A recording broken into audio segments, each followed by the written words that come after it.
नमस्कार. ब्रह्मांड नायक शिव या यूट्यूब चॅनलवर आपले सहर्ष स्वागत आहे. आजच्या व्हिडिओमध्ये आपण नवरात्रीपूर्वी घराची साफसफाई कशा प्रकारे करायची आहे, देवीला प्रसन्न करण्यासाठी कोणत्या गोष्टी बाहेर काढायच्या आहेत ते जाणून घेणार आहोत. त्यापूर्वी चॅनलवर कुणी नवीन असाल तर चॅनलला सबस्क्राईब, शेअर करा आणि व्हिडिओ आवडल्यास लाईक करायला विसरू नका. नवरात्रीच्या दिवसात दुर्गा देवीची पूजा करणे विशेष फलदायी आहे. या काळात पूजेचे फायदेही लवकर मिळतात. याचे कारण म्हणजे माता दुर्गा नवरात्रीच्या काळात पृथ्वीवर निवास करते आणि आपल्या भक्तांच्या इच्छा ऐकते.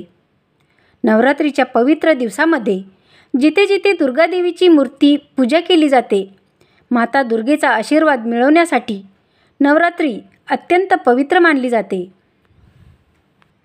नवरात्रीपूर्वीच लोक घरोघरी तयारीला लागतात. शारदीय नवरात्रीला लवकरच सुरुवात होणार आहे. अशा परिस्थितीत जर तुम्हाला आई अंबेचा आशीर्वाद घ्यायचा असेल तर शारदीय नवरात्री सुरू होण्यापूर्वी घरातून काही वस्तू बाहेर ठेवा, कारण या गोष्टी घरात नकारात्मकता आणतात.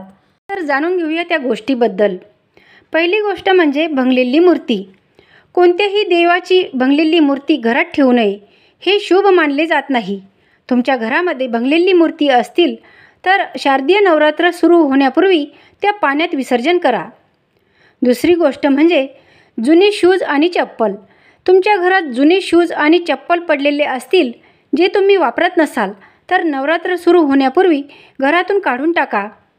वास्तुतज्ञांच्या मते जुने शूज आणि चप्पल घरात ठेवल्याने नकारात्मक ऊर्जा येते. तिसरी गोष्ट म्हणजे बंद घडी. घरात बंद घड्याळ ठेवल्याने कुटुंबातील सदस्यांची प्रगती थांबते आणि घरात नकारात्मकता वाढते.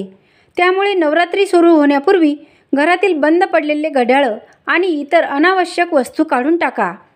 त्यानंतर तुटलेली काच.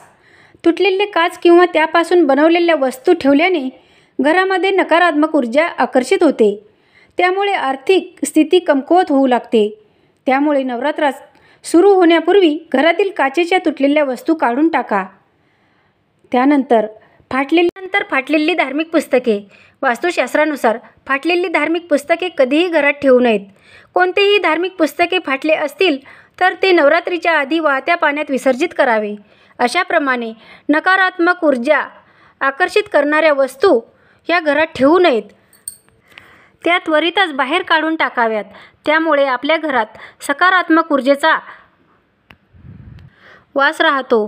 तर माहिती कशी वाटली कमेंटमध्ये नक्की सांगा आणि माहिती आवडल्यास लाईक, शेअर करायला विसरू नका. शेवटपर्यंत व्हिडिओ बघण्यासाठी धन्यवाद.